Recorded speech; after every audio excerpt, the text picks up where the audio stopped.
solicito que todos tirem a câmera, né, e os áudios, para ficar menos carregada aqui em termos de internet. Agora vai começar a gravar. É com você, Carlos. Boa sorte. Obrigado, professora. Eu quero dar uma boa tarde a todos os presentes. Meu nome é Carlos Henrique Duque e eu vou apresentar aqui para vocês o meu trabalho de dissertação, que tem por título Nanopartículas de dióxido de zinco dopado com prata para tratamento de efluentes na indústria petroquímica. Bom, eu vou fazer uma breve introdução com a revisão bibliográfica, vou apresentar o objetivo desse trabalho, metodologia, resultados e discussões, conclusão e perspectivas. Bom, de início, vamos falar um pouco do produto a qual utilizamos para ser degradado, utilizando as nanopartículas sintetizadas, que foi o ácido tereftálico. E por que escolhemos esse produto? O ácido tereftálico, ele é um produto muito importante na indústria petroquímica, pois ele é matéria-prima para tintas, para filmes, e também ele é matéria-prima para resina do PET, da qual é utilizada para a produção de garrafas e para a produção de poliéster. Então, como o PET é um produto bastante utilizado, aí se mostra a importância do ácido tereftálico, da produção do ácido tereftálico, né? O ácido tereftálico, ele é um pó de coloração branca, ele é conhecido comercialmente como ácido tereftálico puro e tem estrutura molecular formada por um anel benzeno e duas carboxila.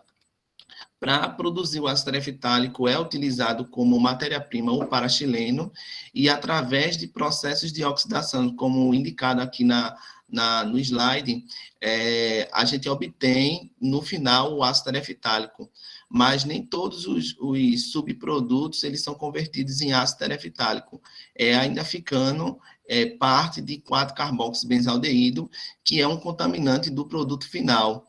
Esse contaminante ele não pode estar presente numa porcentagem de 0,2%. Então, é necessário fazer uma purificação desse produto. E essa purificação ela é realizada através do processo de hidrogenação desse 4-carboxibenzaldeído, transformando ele em ácido paratolúico, que também é um subproduto da reação de oxidação do paraxileno para se transformar em ácido tereftálico, sendo que o ácido paratolúico ele tem mais afinidade em água, que é o solvente utilizado, né, nessa produção, e ele com mais facilidade com a água, ele consegue ser removido e separado dos cristais produzidos de ácido tereftálico. Mas, nem como todo o processo não é totalmente perfeito, também o efluente também ele é rico também em ácido tereftálico. E esse efluente que é gerado, que teria que ser descartado, ele tem uma carga orgânica muito alta e também um volume muito, muito grande, porque se a gente tiver uma indústria onde tiver uma produção muito elevada, aqui como demonstrado aqui pelo valor, que vai de 3 a 4 metros cúbicos por tonelada de PTA, uma fábrica normalmente produz uma margem de 80 toneladas de PTA por hora. Então, é um volume muito grande de efluente que é gerado, assim como a carga orgânica desse efluente também é muito alto. Como a gente pode observar aqui, é de 4 a 10 quilos de DQO por metro cúbico. Então, faz-se necessário um tratamento desse efluente para ser descartado no meio ambiente, ele não pode ser descartado diretamente. E normalmente o tratamento utilizado são os tratamentos biológicos, eles normalmente utilizam tratamentos biológicos conjugados com reatores aeróbicos e anaeróbicos para tentar diminuir o tamanho da estação, já que hoje em dia as indústrias elas buscam ocupar o menor espaço possível, né? E o tratamento aeróbico com anaeróbico ele é mais eficiente na redução da área construída, mas Existem outros parâmetros também que atrapalham no tratamento biológico. Esse efluente, ele precisa ter uma preparação prévia, né? Tem parâmetros operacionais que podem complicar o tratamento biológico, como pH, temperatura e outros.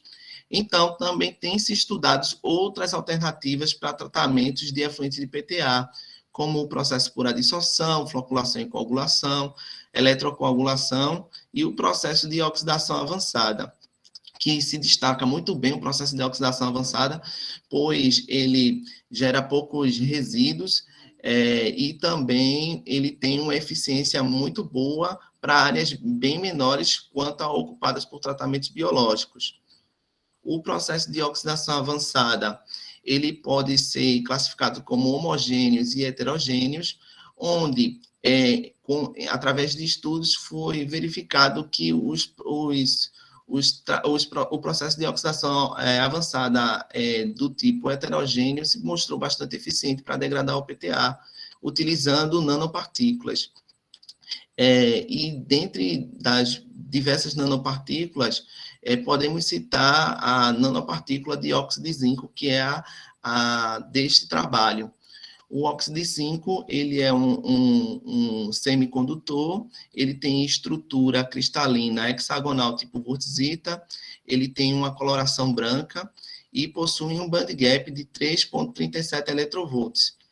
Essa informação do band gap ela é muito importante, pois o band gap é a energia necessária, a energia de band gap é a energia necessária para que um elétron ele possa ser promovido da banda de valência para a banda de condução, formando os superóxidos e os superhidróxidos, que vão ser responsáveis pelo processo de oxidação da matéria a qual a gente quer degradar.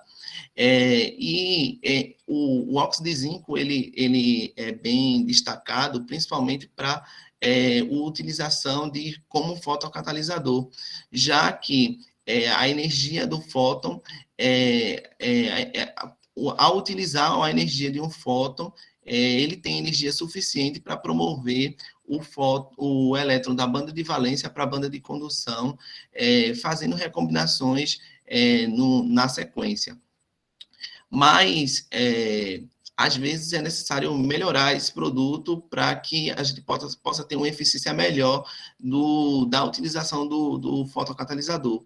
Então, muitas vezes, é realizado dopagens, onde busca trazer e melhorar a eficiência desse fotocatalisador.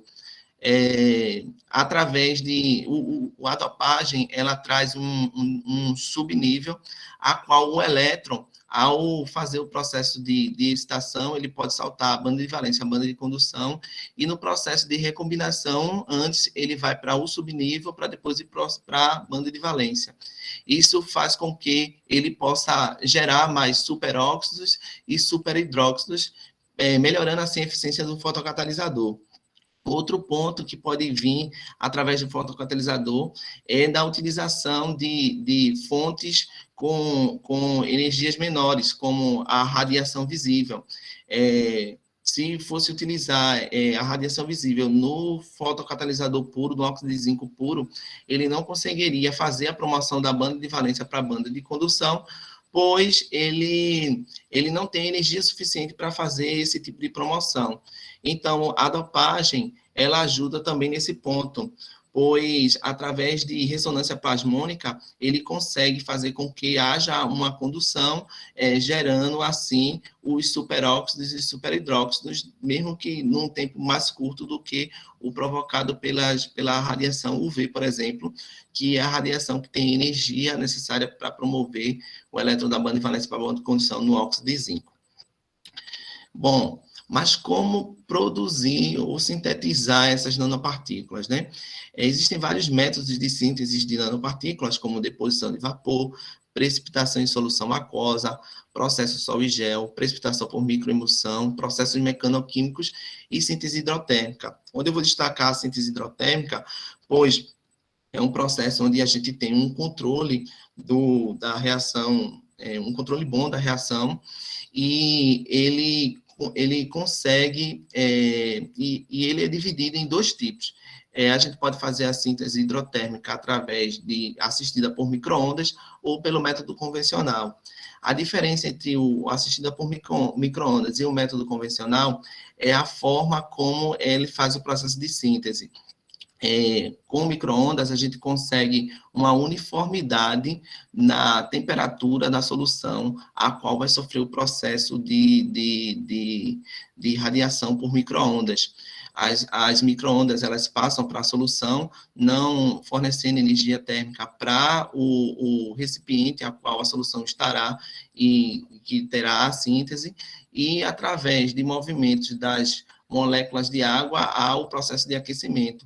E aqui o processo de aquecimento é mais uniforme do que o obtido pelo método convencional, já que há o fornecimento de energia térmica para as paredes do recipiente a qual estão a solução, e por condução é feita a transferência de energia térmica através das moléculas. Isso faz com que você tenha pontos, com alguns pontos com variações de temperaturas. Outro ponto importante para o método convencional e o método hidrotermal assistido por micro-ondas é o tempo a qual é utilizado para a síntese. Foi verificado através de estudos que, quando comparado o método convencional com o hidrotérmico assistido por micro-ondas, a gente verifica que, aqui nessa tabela, que para chegar ao processo de síntese, no método convencional, foi obtido a síntese depois de horas, enquanto o método assistido por micro-ondas foi em minutos. Então, em termos de tempo, o método hidrotermal assistido por micro-ondas se mostra mais interessante para a síntese das nanopartículas. Após sintetizadas as nanopartículas, a gente precisa testar essas nanopartículas para verificar a eficiência fotocatalítica delas. E a gente pode verificar essa eficiência através de mecanismos cinéticos, onde, para o processo de oxidação avançada, podemos utilizar o pseudo primeira ordem e o método de Chen-Chu. E daqui a gente vai conseguir obter informações como, por exemplo, a velocidade de reação e o tempo para o início da reação desses fotocatalisadores para interagir com a matéria a qual queremos degradar. Bom, como objetivo geral, temos de obter nanopartículas de óxido de zinco puro e óxido de zinco dopado com diferentes concentrações de prata, através do método de síntese hidrotérmica assistido por micro-ondas. Como objetivo específico, tivemos de sintetizar as nanopartículas de óxido de zinco puro e óxido de zinco com prata através do método de síntese hidrotérmica assistido por micro-ondas, sendo as concentrações de prata de meio, 1, 2, 3, 4 e 5%. Também buscamos caracterizar esses materiais sintetizados por DRX, MEV e medidas de reflectância, analisar as propriedades ópticas e físicas do material sintetizado. Também verificamos a degradação do PTA utilizando essas nanopartículas sob exposição da radiação UVA, UVC e solar, caracterizar os sistemas do ponto de vista físico-químico e determinar quais sistemas foram mais eficientes para a degradação do PTA. Bom, o método de síntese utilizado para o óxido de zinco puro e óxido de zinco dopado com prata, como informado, foi o de micro-ondas, o método de síntese hidrotermal assistido por micro-ondas. E como foi feito, né? A metodologia da síntese foi muito parecida, tanto quanto o óxido de zinco dopado com prata, quanto o óxido de zinco puro, com a diferença de que na solução inicial, onde tinha o óxido de zinco, o nitrato de zinco, foi adicionado o nitrato de prata, no caso das amostras que seriam dopadas com prata, de forma estequiométrica, com relação à concentração de prata que necessitaria ser obtido para o fotocatalisador. Então, essas soluções, tanto no óxido de zinco puro quanto no óxido de zinco com prata, foi colocado em um becker e a ela foi adicionada uma solução de hidróxido de sódio. Essa solução foi agitada e foi colocada num autoclave.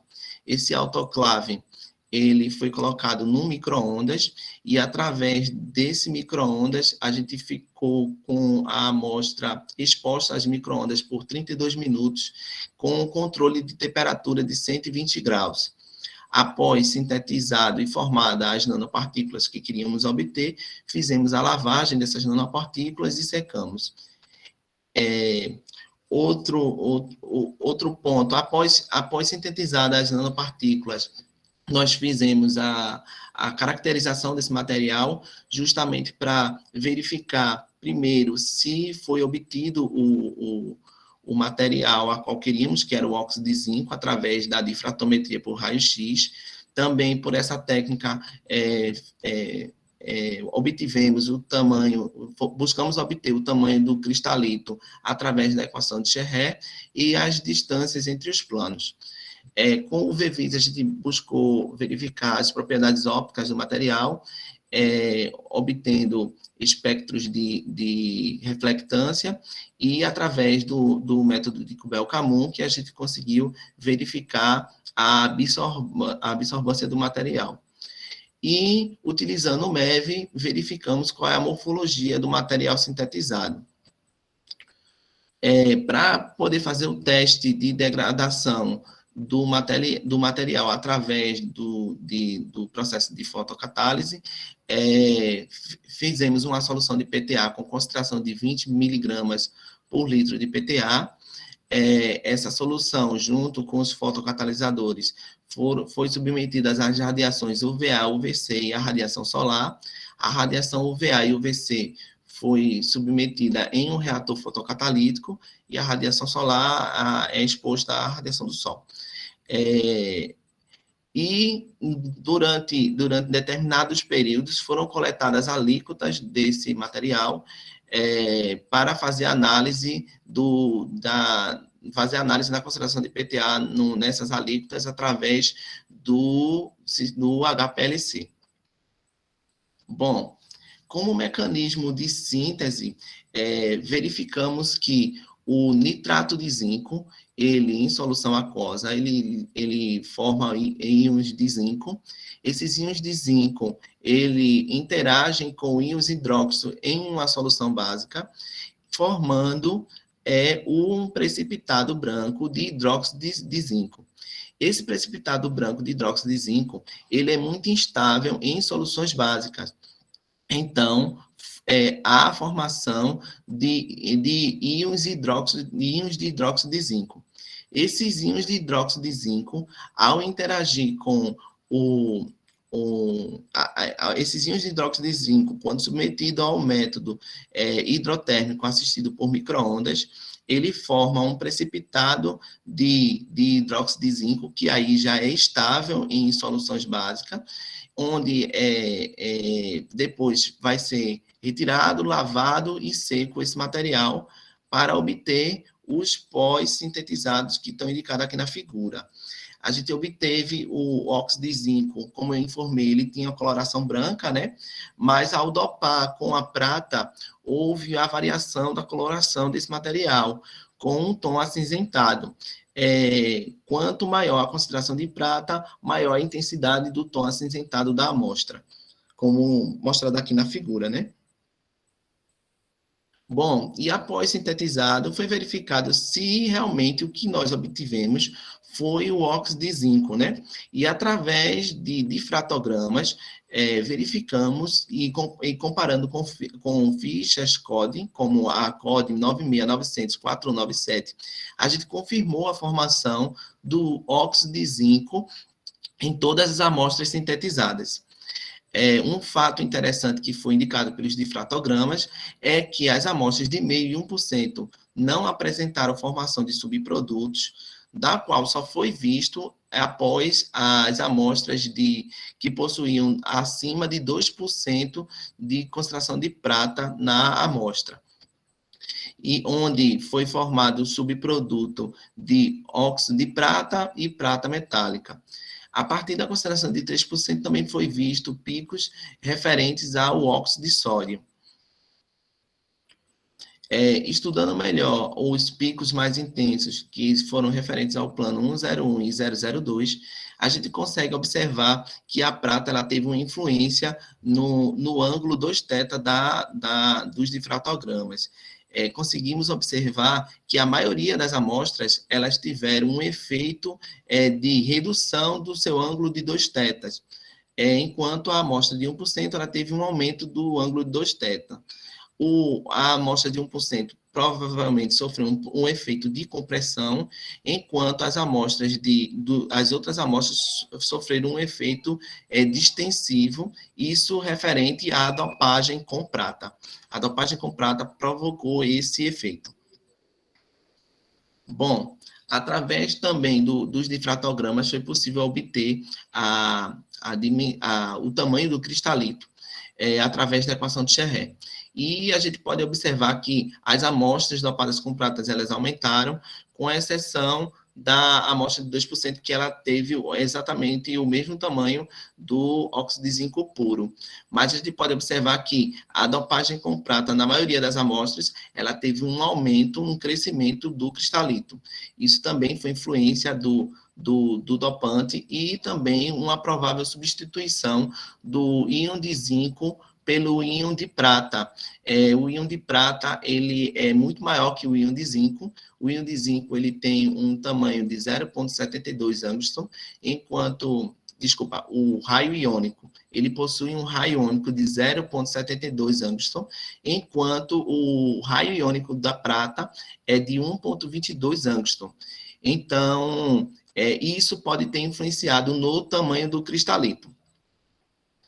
Outro resultado obtido foi através da espectroscopia do VVIS.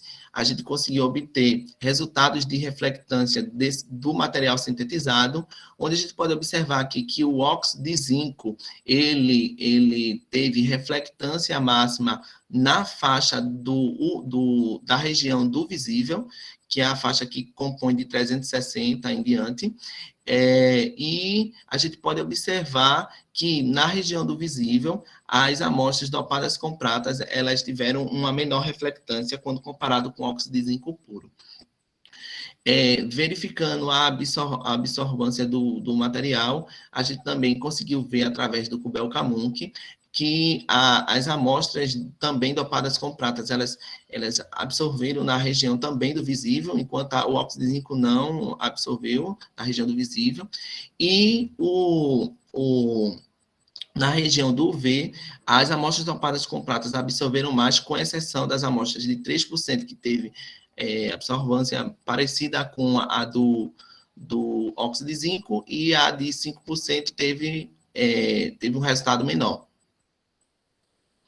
Também, através dos resultados do VVIS, conseguimos verificar o band gap do material, e a gente conseguiu calcular o band gap do material, e verificamos que houve uma redução do band gap nas amostras dopadas com prata. Houve essa redução do band gap nas amostras que foram dopadas com prata. Era um dos objetivos a qual queríamos obter, mas a redução não foi muito grande. Ficou muito próximo do valor obtido do óxido de zinco puro, mas teve uma pequena redução no band gap das amostras dopadas com prata. Através do MEV, a gente conseguiu verificar a morfologia do óxido de zinco, do produto sintetizado, né? E a gente pode observar aqui que foram formadas aglomerados de nanoplacas, e a gente pode observar esses aglomerados de nanoplacas em todas as amostras transintetizadas, indicando que a dopagem com prata, ela não influenciou na morfologia do material, como mostrado aqui nos resultados da microscopia eletrônica de varredura. Também conseguimos verificar, através desses resultados, conseguimos medir as dimensões desse material, e verificamos aqui que tanto o comprimento quanto a espessura, houve uma redução do comprimento e da espessura, dos resultados das dimensões de comprimento e de espessura das amostras dopadas com maior concentração de prata, e a amostra de 0,5% houve um aumento desse comprimento e dessa espessura. Isso aqui também pode estar correlacionado também ao incremento da prata na rede cristalina, como também a gente pode também indicar que a diminuição dos comprimentos a diminuição dos comprimentos das nanopartículas, ao aumentar a concentração de prata, pode ter sido influenciada pela geração dos subprodutos. Bom, depois de caracterizado esse material, confirmado que há a formação do óxido de zinco através do DRX, utilizamos esse material para fazer testes de fotocatálise através para ver se ele consegue degradar o PTA. Mas antes a gente precisa verificar se o PTA ele se autodegrada só pela radiação, só pela exposição da radiação UVA, UVC e a radiação solar.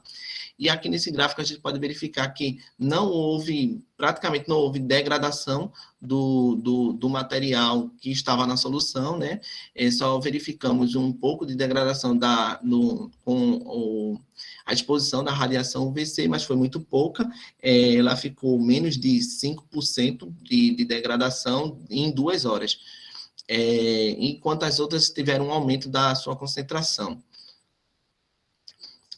E quando aplicado o fotocatalisador, né, na solução e exposto a essas radiações, a gente já vê uma característica diferente, onde a gente pode observar que todos eles, o fotocatalisador ele foi eficiente para degradar o PTA quando expostas a todas as radiações mostradas, né, indicadas, tanto a UVA, quanto a UVC, quanto a radiação solar, mas a gente consegue observar aqui nesse gráfico que com o óxido de zinco puro, a radiação solar ela foi mais eficiente, inclusive obtendo tempos menores, como, por exemplo, chegando a degradar mais de 90% em 15 minutos. Então, com tempos menores, a gente conseguiu obter já uma maior degradação do material. Outra comparação que foi feita aqui foi através da utilização dos fotocatalisadores com as amostras dopadas com prata, né? A gente pode observar aqui que o rendimento delas também conseguimos degradar o PTA utilizando as amostras de óxido de zinco dopadas com prata para as radiações UVA, UVC e a radiação solar, só que a gente consegue observar aqui, quando fazendo um comparativo com o óxido de zinco puro, que as amostras de maiores concentrações de prata, elas tiveram uma velocidade de reação maior, chegando aqui com a amostra dopada com 5%, chegando a degradar quase 90% do material que estava presente na solução, do material de PTA que estava presente na solução, em 5 minutos. Então, ela teve um início de reação muito maior do que o comparado com o óxido de zinco puro. Isso a gente pode observar nas amostras de maior concentração de prata. Algo que já foi diferente nas amostras com baixa concentração de prata, indicando que a concentração de prata no dopante pode influenciar no rendimento dessa fotodegradação. Aqui, nesse slide, a gente faz um comparativo dos fotocatalisadores submetidos a determinadas radiações, né? Aqui a gente compara todos os fotocatalisadores quando foram submetidos à radiação UVA, nesse UVC e nesse solar. E a gente pode observar aquilo que eu tinha informado antes, né? As amostras com maior concentração de prata como dopante, elas tiveram um rendimento melhor que o óxido de zinco puro.